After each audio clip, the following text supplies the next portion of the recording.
vraiment, c'est un garçon d'une gentillesse. Vraiment, j'adore ce mec. Vraiment, je vous le dis, j'adore ce garçon. Et tout le monde m'en dit du bien. Tout le monde me dit qu'il est incroyable et que c'est un garçon, voilà, qui a une sensibilité, qui a une gentillesse, qui est voilà, et lui aussi, il est magnifique. Hein. Je regardais son âge. Anthony Don, je crois qu'il a près de 60 ans. Il est magnifique. Il est magnifique. La beauté de ses deux parents. Il est incroyable. Alors, mais au-delà de la beauté, c'est une masculinité dont il faut parler. Parce que d'ailleurs, c'est pour ça que toutes les femmes ont été toutes amoureuses, quelle que soit l'époque. On parle d'Alain Delon. Là. Je parle d'Alain Delon, oui, mais Anthony a hérité de cette forme de masculinité. Ouais. Bah vous aussi, vous avez hérité, mais pas au niveau du visage. Pas au niveau du visage. J'ai pas parlé de virilité, j'ai parlé de masculinité. Voilà. Et voilà. Alors, vous voulez que je vous parle quoi, d'argent? Dites-nous ce qui va se passer au niveau de l'héritage pour que nos éditeurs comprennent bien sur Europe 1. Alors, ce qu'il faut bien comprendre, on annonce des sommes folles depuis plusieurs jours. On annonce des 300 millions d'euros de fortune, des 150 millions d'euros. Je pense que ça part dans tous les sens et dans le mauvais sens, à mon avis. Il n'y a pas autant d'argent qu'on peut l'annoncer aujourd'hui et depuis plusieurs jours, à mon sens. Je pense que d'abord, il y a les biens immobiliers, donc les propriétés, les magasins, tout ce dont il est propriétaire, et puis les biens après mobiliers. Mais ça, tous les biens mobiliers ont déjà été plus ou moins vendus. Souvenez-vous, depuis 2014, il a vendu les armes, les bronzes, les vins, les tableaux. Donc, 2 ventes de tableaux. Donc, à un moment donné, il y aura peut-être pas forcément autant d'argent au bout. Hein. Il y a 2 chiffres qui circulent. Il y a le chiffre de Gilles Verdez qui va nous donner dans un instant, puisque Gilles Verdez a enquêté sur la vraie fortune d'Alain Delon, puisque le problème, en fait, c'est ce que apparemment, il va donner 50% de sa fortune à sa fille Anouchka, et 25 et 25 à ses 2 fils, Alain Fabien et Anthony. Absolument. Oui, c'est-à-dire que la réserve est atteinte, c'est-à-dire que chacun aura 25%, et le dernier quart, il en dispose comme il veut. C'est une loi de 2001, depuis 2001. Il en dispose comme il veut, et les 25% restants iront à Anouchka, donc 50, 25, 25. Alors après, il y a le problème aussi de Harry Boulogne. On en parlera dans un instant. Harry Boulogne, qui habite pas du tout sur Boulogne-Billancourt. Pas du tout. Voilà. Et il habite plus nulle part, d'ailleurs. Oui, c'est vrai, exactement. Ce sont ses enfants. Exactement, sur les enfants d'Harry Boulogne. Qui peuvent réclamer parce que, une part de l'héritage. Exactement. Absolument. La Cour de cassation a ouvert la voie à une action en paternité. Oui, et dans ces cas-là, au niveau de la filiation, la France s'en remet au pays d'origine de la mère, Nico, mannequin et actrice, en Allemagne. Et en Allemagne, il pourrait y avoir une demande recevable d'expertise ADN. Alors, Alain Delon, donc Anouchka va hériter de 50% de l'héritage et 25% pour Anthony, 25% pour Alain Fabien. Vous réagissez bien entendu au 01 80 20 39 21. Est-ce que vous trouvez ça normal? Après, il fait ce qu'il veut. Hein. Pour moi, Alain Delon, vous allez nous dire ce que vous en pensez ici autour de la table. Geneviève est avec nous. Merci Geneviève. Oui, bonjour Cyril. Bonjour Geneviève, merci d'être avec nous sur Europe 1 dans On marche sur la tête. Merci d'être là. Oui, ça me fait plaisir de vous avoir au téléphone parce que moi je vous regardais à la télévision. Hein. Bah oui, mais je suis de retour la semaine prochaine, lundi. Hein. Je ne suis pas mort. Très bien. Tant mieux, tant mieux. Non, vous inquiétez pas. Tant mieux parce que moi j'adorais votre émission. Hein. 18h10 la semaine prochaine sur C8, bien entendu. Ça bouge pas. Très bien. Ça bouge pas, vous inquiétez pas. Si vous voulez que je vienne vous le brancher moi-même, je peux le faire également. Ça m'étonnerait que vous veniez en Creuse, parce que département oublié de la plupart des Français. Non, alors, vous savez que... Non, mais alors, je vais vous dire. Qu'est-ce qui se passe, Vous connaissez la Creuse? Bien sûr, la Creuse, je connais très bien. Vous avez sévi là-bas ou pas? Mon associé de la Creuse, je crois. Ah oui? Oui, exactement. Et oui, on adore. Non, j'ai pas du tout sévi en Creuse, Geneviève, mais voilà, je viendrai vous voir, si vous voulez. J'ai envie d'aller voir la Creuse. C'est vrai que remarquez, il y a des paysages fabuleux, une tranquillité vraiment extraordinaire. On est même trop tranquille. Voilà, pour vous reposer, c'est extra. Si vous avez un petit peu un burn-out ou quelque chose dans votre boulot, venez vous reposer en Creuse. Alors, vous avez eu un burn-out, vous, c'est pas bien le cas.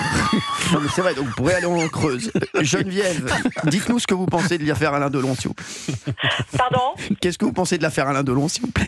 Eh bien, je trouve que, maintenant qu'on en parle, je suis d'accord. Mais tout le battage qu'il y avait eu de son vivant, j'ai trouvé ça ignoble. Oui. Pas de la part des journalistes, on est d'accord. Hein. Les journalistes font leur boulot. Mais j'ai trouvé ça ignoble de la part des enfants. Parce que moi, j'ai plus de 80 ans. J'estime que cet homme était très diminué et on lui a abrégé psychologiquement ses jours avec tout ce remue-ménage au niveau de l'argent alors qu'il a tout fait pour ses enfants. Oui, c'est fou. C'est c'est vrai que c'est fou cette affaire, mais après les enfants, je pense qu'ils voulaient s'exprimer. C'est vrai que parce qu'en fait, ce qui s'est passé, je pense, Geneviève, c'est qu'il y en a un qui a pris la parole, l'autre a voulu répondre, l'autre également. En fait, il y a eu un peu, en plus c'était sur les réseaux sociaux, donc ça a pris une ampleur incroyable. Moi, j'étais pas du tout au courant de l'affaire, par exemple. Je vous le dis, comme beaucoup d'auditeurs d'Europe 1, je suis sûr, et on l'a appris, voilà, en entendant les enfants ici et là sur les réseaux, sur les plateaux. Et c'est vrai que ça ça nous a fait de la peine pour Alain Delon, parce que c'est vrai que moi, voilà, Alain Delon, ça reste un mythe, et voilà, ce sera à vie un des plus grands acteurs français de tous les temps. Et c'est vrai que voilà, voir sa famille se déchirer avant voilà, son décès, ça nous a fait mal, mais je pense que ça partait pas d'un mauvais sentiment. En tout cas, Anthony Delon, voilà, il répondait un petit peu à ce qui était fait, et c'est vrai qu'il voulait pas qu'il y ait que des bêtises soient dites. Hein. Mais pas bien le cas. Il faut rappeler que c'est quand même un classique des familles françaises. À partir du moment où il y a un père et pas les mêmes mères, souvent dans un parcours d'une vie, qu'on soit Alain Delon, Hallyday ou n'importe qui en France, mais il y a des déchirements inévitable à la succession. Si les choses sont mal organisées, mal réparties, dans la nue propriété, quand elle est donnée, pas donnée, l'usufruit, etc., ça crée des tensions inévitables. Donc la famille Delon, pour moi, j'ai pas été choqué plus que ça, parce que c'est un classique de toutes les successions françaises, hein, et ailleurs même. Merci Geneviève d'avoir été avec nous sur Europe 1. Qu'il y ait des déchirements après son décès, oui, mais pas avant. C'est ça, c'est vrai, je suis assez d'accord avec vous. Voilà. Moi, je pars de ce principe, c'est une question de décence. C'était quoi votre film préféré d'Alain Delon, c'est quoi ? Oh, moi, je les ai tous aimés. D'autant que moi, j'ai connu Alain Delon quand il allait. On n'en parle pas beaucoup à la télé. J'avais une amie qui avait une autre amie qui habitait Antony. Ah oui. Antony, la banlieue très proche du 14e arrondissement. Et sa mère, à l'époque, tenait, je ne sais pas si elle était employée ou quoi, une charcuterie. Ah oui, et puis il était charcutier. Voilà. Et à l'époque, eh bien, je croisais avec mon ami, quand on allait voir l'autre copine, j'étais toute jeune, hein, on croisait Alain Delon quand il était en permission. Bien sûr. C'était un beau militaire, hein, il était déjà magnifique. Il a toujours été magnifique. Il est magnifique. Franchement, il est incroyable. Il est magnifique. C'est le plus beau de tous les temps. Il est magnifique de l'intérieur aussi. Je vous dis, moi, je suis fan d'Alain Delon et je resterai fan d'Alain Delon. Merci d'avoir été avec nous, Geneviève. Merci beaucoup. Je vous en prie. Merci beaucoup d'avoir été avec nous. Continuez votre émission parce que moi, je la regardais avec plaisir. Hein. Vous pouvez la regarder dès lundi. Hein. On sera de retour. Entendu. Merci. Je penserai à vous, Geneviève. Merci d'avoir été avec nous. On a Véronique de Villèle avec nous. Véronique et Davina, bien sûr. Voilà, on l'adore, Véronique. C'est une personne exceptionnelle. Voilà, merci Véronique d'être avec nous. Mais c'est pas gentil comme mariage. Coucou Cyril. Tu sais comme je t'aime, ma Véro. Hein. Non, mais moi je t'aime aussi depuis très longtemps, figure-toi. Je sais. Tu le sais, on s'était dit dans les escaliers d'Europe 1 à l'époque aussi. Exactement. C'est vrai, je me rappelle très bien. Voilà, je me rappelle très bien, ma Véro. Merci Véronique d'être avec nous sur Europe 1 dans On marche sur la tête. Dites-moi Véronique, je te tutoie, hein. Dis-moi Véronique, pourquoi cette différence entre les trois enfants en fait ? Écoute, pour te dire la vérité, là, moi, je suis encore sous le choc et bouleversée parce qu'il faut pas oublier, j'ai perdu un membre de ma famille, mon grand frère, comme il aimait dire, j'étais sa petite sœur. J'ai 55 ans d'amitié avec lui. Je ne les ai pas quittés avec Mireille Darc, j'ai été leur assistante pendant 20 ans, j'ai fait le tour du monde avec eux, j'ai partagé des films, j'ai partagé des vacances, les maisons, Douchy, que nous avons, enfin je dis nous, c'est un peu prétentieux, mais que Mireille et moi avons fait intégralement. Donc voilà, donc les enfants, je trouve d'abord qu'ils ont fait un départ merveilleux pour leur père. Franchement, c'était c'était digne, c'était parfait. Il n'y a pas eu un mot entre eux. J'étais à Douchy, donc je sais de quoi je parle. Et bon voilà. Alors Véronique, tu sais quoi ? Je sens en plus que ça te gêne de parler de tout ça. Parle-nous juste alors d'Alain Delon. Moi, tu sais que j'ai toujours rêvé de rencontrer Alain Delon. On s'est croisés un jour à une soirée. Et je m'en rappelle très bien parce que en fait, il avait parlé de moi, par médias interposés, moi aussi.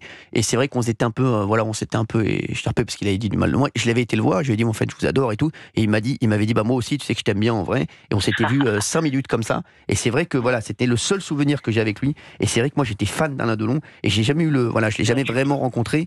Et c'est vrai qu'on a l'impression qu'Alain Delon, il rigolait jamais. Mais il rigolait un peu ou pas ? Non seulement il rigolait, mais c'était pour moi c'est un être extraordinaire que les gens ne connaissent pas. On dit il est prétentieux, il parle de lui à la troisième personne, c'est bidon. C'est un type qui est très simple. Sa maison de Douchy est somptueuse parce que c'est immense et qu'il y a l'héliport, la piscine et le tennis. Mais on s'en fout, c'est très simple à l'intérieur.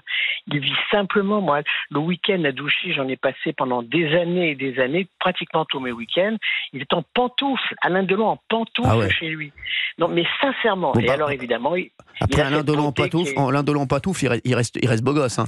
Moi, en pantoufles, c'est autre chose. Hein. Ah non, mais il imagine, oui, moi aussi. Il imagine qu'il est beau, il est sublime. Mireille, elle disait un truc très juste, puisqu'il est vrai en plus. Mireille Dard. Elle disait, Mireille Dard, pardon. Tu sais, Véro, la nuit, quand je me réveille, je le regarde. Il est tellement beau quand il dort. C'est ce que dit Fatou de Gilles Vernet. Non, je te le jure. Elle me dit la nuit, je me réveille, je vois Gilles et je me rendors. Oui, ça peut arriver. Mais Delon, franchement, je crois que personne ne va lui arriver à la cheville. Ah, mais franchement, je te jure, c'est vrai. Mais indépendamment de ça, c'était quelqu'un de très droit, d'extrêmement gentil, de très généreux. Et alors, il avait le culte de l'amitié comme je n'ai jamais rencontré dans ma vie ou chez d'autres amis proches de moi. 55 ans d'amitié où toutes les semaines, j'ai un SMS d'Alain. Toutes les semaines. Donc j'ai des photos, c'est lui qui fait le répondeur de mon téléphone, que je garde évidemment collector. Donc j'ai des souvenirs avec lui, je pourrais écrire un livre, 2 livres, 3 livres, j'ai des anecdotes de tous les côtés. Mais il faut retenir que c'est un homme bien, que c'était un homme droit, et qu'il n'aimait pas trop la vie dans laquelle on est en ce moment. Il était d'une droiture absolue, la parole donnée, c'est la parole donnée. Donc c'est fabuleux. Alors après... c'est compliqué parce que des gens souvent en parlent sans le connaître. Moi, ça m'agace un tout petit peu, mais personne ne peut. Voilà, mais bon. Tu veux que je te dise, Véronique, ça nous fait du bien d'entendre ça d'Alain Delon. Vraiment, je te dis, ça nous fait vraiment du bien d'entendre ça sur Europe 1. Je suis très sincère. Non, mais Cyril, je suis très sincère. Si c'était pas le cas, je dirais pas. Moi, j'ai été avec lui à l'enterrement de Mireille. Ça a été bouleversant, de Mireille Darc. Ça a été bouleversant. Et depuis, bon, il s'est un peu dégradé. Il a eu son AVC. Il y a eu toutes ces histoires avec la dame de compagnie qui fait qu'il s'est éloigné de moi déjà. En premier, Rémi Rollin, 2 mois en premier parce qu'elle lui a piqué son téléphone, donc il répondait pas à mes messages, il m'en envoyait plus. Non, mais ça a été une tragédie. Moi, je pense que ça l'a un peu aidé à être bien fatigué. Et c'est incroyable ce que tu me dis. 3 enfants. Non, mais c'est la vérité. Donc il pouvait plus appeler personne, Alain Delon, quoi. Mais terminé. Moi, j'envoyais des mots. Alors après, j'appelais Anthony. Je lui dis, mais qu'est-ce qui se passe? Ton père me répond pas, il me dit écoute, bienvenue au club. Donc ça veut dire qu'il faisait la même chose. Elle empêchait qu'il nous réponde, quoi. Et j'étais pas la seule, parce qu'après j'avais tout un groupe de gens très connus que je ne nommerai pas qui m'appelaient. Bon, Véro, toi qui es très proche de lui, t'as des nouvelles? Et tout le monde m'appelait, mais tout le monde. C'est fou. Et j'avais pas de nouvelles jusqu'au jour où j'ai même été convoqué à la gendarmerie, il y a pas si longtemps que ça, pour aller montrer les messages d'Alain et les dates, voir si ça correspondait au jour où on lui a piqué ses portables. Non, c'est une histoire de fou. Une histoire de dingue. Et bon, voilà. Moi, je voudrais bien qu'aujourd'hui, on parle plus de toutes ces salades. Les enfants ont été remarquables pour son départ. Ils étaient tous les 3 avec ses petits-enfants. Il s'est endormi dans son sommeil, dans la nuit à Douchy. Il rêvait d'une chose, ne pas aller à l'hôpital et ne pas retourner en Suisse. Et mourir chez lui, dans sa maison, et être enterré dans sa chapelle. Tout a été respecté. Et moi, je tire mon chapeau à Anthony, que j'ai vu naître, qui est un peu comme, je ne peux même pas vous dire, mais c'était mon fils. C'est un amour, c'est un amour de garçon. Mais il n'y a pas plus gentil, c'est pareil, il est droit dans ses bottes. J'ai passé toute ma vie à faire des conneries avec lui, parce qu'il n'allait pas avoir en enfer, sinon son père était sévère. Donc dès qu'il y avait une connerie à faire à Douchy, il me disait Véro, on va conduire, et je le mettais sur mes genoux dans la mini-moque, et c'est lui qui conduisait, donc il était le roi du monde. Moi j'ai beaucoup de souvenirs. C'est un garçon fabuleux, extrêmement bien. Alain Fabien aussi, je le connais moins, et Anouchka aussi, mais je ne les connais pas. Moi, toute ma vie, c'est Delon, Darc et Anthony. Donc j'ai vraiment perdu quelqu'un, je suis vraiment bouleversée. Et ben on pense à toi aussi, Véro, on pense à toi fort. C'est très très gentil, mais il faut colporter que c'était quelqu'un de très bien. Ça fait du bien d'entendre ça sur Europe 1, vraiment, je te le dis, ça fait vraiment du bien. Je suis très contente, et moi je suis très très heureuse que tu m'aies demandé de venir, comme ça voilà, j'ai livré un petit peu mon cœur. Et tu viens nous voir quand tu veux dans l'émission, tu es toujours la bienvenue, je te le dis, c'est vraiment, génial, avec plaisir. Merci. Quand tu veux incroyable. Si tu veux venir nous voir, même de faire partie de la bande, tu es la bienvenue, Véro, parce qu'on t'aime. Ah ben j'aimerais bien. Avec plaisir. Et ben on s'en parle très vite et je t'aime fort. Allez, on en parle. Je vous embrasse tous et merci de ton appel. Merci beaucoup. Qu'est-ce que j'aime ces gens. Voyez ou pas, ça c'est des gens, Véronique, Alain Delon, etc. Je le dis aux auditeurs d'Europe 1, je vous jure qu'il n'y a plus ce genre de personnes actuellement. Je vous jure, moi je m'entends beaucoup, et je m'entends très bien, c'est fou de dire ça, avec les anciens. C'est-à-dire que je m'entendais très bien avec Jean-Paul Belmondo, je m'entendais très bien avec tous les anciens, en fait, je m'entends très bien avec eux, je m'entends très bien avec plein d'acteurs. Elle a dit une phrase folle, elle a dit la parole donnée, c'était la parole donnée. Exactement. Et c'est vrai qu'aujourd'hui, c'est dingue comme on perd tout ça. Et quand j'entends ce témoignage-là sur Alain Delon, je me dis aussi un truc, excusez-moi de vous dire ça, c'est qu'il a été extrêmement sali, Alain Delon, par des articles, par des on-dit, et ça me fait du mal aussi. Je vous le dis parce que c'est insupportable aussi. Voilà, ce qui peut se passer autour d'une personnalité et voilà, il y a des fausses informations qui circulent et qui après voilà restent comme ça et qui perdurent. Et c'est vrai que c'est incroyable. Et Alain Delon, voilà, on a toujours un truc avec Alain Delon. On s'est dit ouais, mais Alain Delon, il n'y a pas un problème avec Alain Delon. C'est ce qu'on se dit à chaque fois. Et c'est vrai que voilà, quand on entend Véronique de Villèle nous parler de lui, on se dit ben voilà, on avait envie d'entendre ça sur Alain Delon. Il est plus là aujourd'hui. Et Alain Delon, c'est la France. Et Alain Delon, vraiment, ça a été, voilà, je vous le dis, c'est une star internationale. En Italie, c'était la folie, c'était en deuil. Vous savez qu'en Italie, c'est la seule star qu'on ait française, italienne. Parce que grâce au Guépard et tout ça, il est devenu une star absolue là-bas. Bien sûr. Au Japon. Enfin, au Japon, exactement. J'étais au Japon. On m'a pris pour Alain Delon. Je n'ai pas peur de le dire sur Europe 1 aujourd'hui. Voilà, c'est ce qui s'est passé. Fabien Lecoeur, vous avez 2-3 infos people? À vous les en voulez, oui. Si vous voulez. Non, si t'as pas bossé, t'emmerdes pas. On se retrouve dans un instant. Fabien Lecoeur, t'as une info sur qui? Juste sans donner l'info. Johnny Hallyday. Après, je vais vous parler de l'araignée violoniste qui sévit parmi les stars. Qui est ça? L'araignée violoniste. L'araignée violoniste. Ça va toi sinon au niveau de la boisson? Je rappelle que l'abus d'alcool est dangereux pour la santé sur Europe 1. Merci. On va se retrouver dans un instant avec Fabien Lecoeur. Voilà, BG est avec nous. Vous restez là. Vous nous appelez 01 80 20 39 21 si vous voulez réagir à quoi que ce soit, bien entendu. Si vous avez on marche sur la tête, s'il y a quelque chose qui vous fait dire qu'on marche sur la tête, vous n'hésitez pas à nous appeler 01 80 20 39 21. On se retrouve dans quelques minutes sur Europe 1. À tout de suite.